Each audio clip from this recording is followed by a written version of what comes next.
just a couple points I want to address. I was watching in the office. I'm not here to make a motion or anything, but this is an important topic, and I'm glad we don't do this enough, which is this back and forth. So I'll be brief. The first is, this is not a First Amendment issue because we're not trying to ban booty videos. I don't know if there's a better term for it, but that's not what we're trying to ban. This is not about the content of the videos that are online.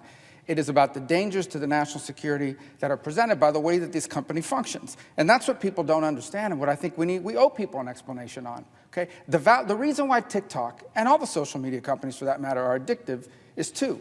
They collect a tremendous amount of data on the individual user, not just what you're doing, but what you're doing across the platform, your pictures, everything. They want to learn as much. But not just because some guy's sitting there reading all this stuff. They feed it into an algorithm that's powered by artificial intelligence. It knows you better than you know yourself. That's why the more you use it, the more attractive the videos become to you, because they know exactly how your mind works better than you know how your mind works, at least the algorithm does. So who owns the algorithm? The algorithm is owned by a company named ByteDance that's in China. Now listen, I don't care who owns ByteDance. I don't care if it's owned 100% by Americans. ByteDance operates out of China, and this is what we need to understand. There are no such things as private companies in China.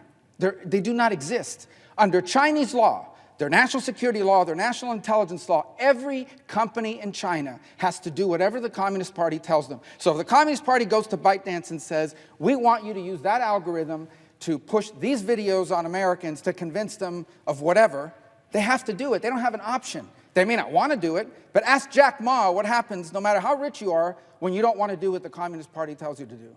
You move to Singapore for a year and disappear. That's what happens.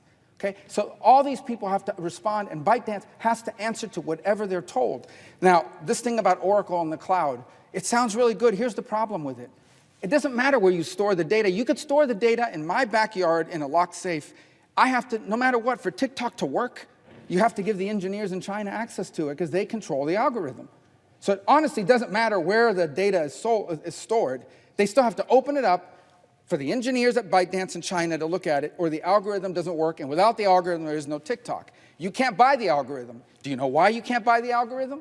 Because in 2020, the Chinese government imposed a law that says it is illegal. You cannot transfer the algorithm out of China. What made me chuckle last week is when there was this talk of a forced sale, Chinese government says, we will block it. And I'm like, how can the Chinese government block the sale of a company they don't control? How can the Chinese company block the sale of a company that's not theirs? The answer is because under Chinese law, ByteDance cannot do anything that they're not allowed to do, and that algorithm can be used against us. The other one is, well, just sell TikTok. Again, TikTok is the name of this platform in the United States. I heard an argument made that there is no TikTok in China. There is an equivalent to TikTok in China. It's just not called TikTok. TikTok US is what they call it abroad.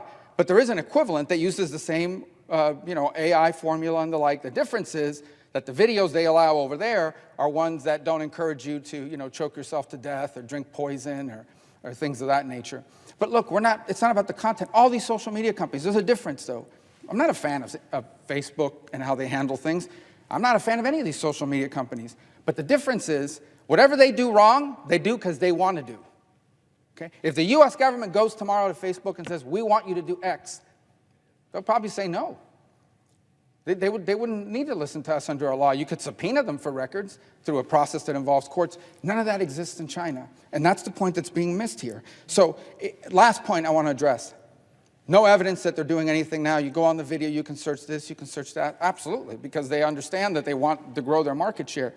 But I would make the same argument about the weapon. China has hypersonic missiles. There's no evidence they're firing them at us today. But why do they have them? The Soviet Union and now Russia has intercontinental ballistic missiles with nuclear warheads on them. They've never fired them on us. And yet we spend a lot of money making sure they don't and trying to shoot them down if they do.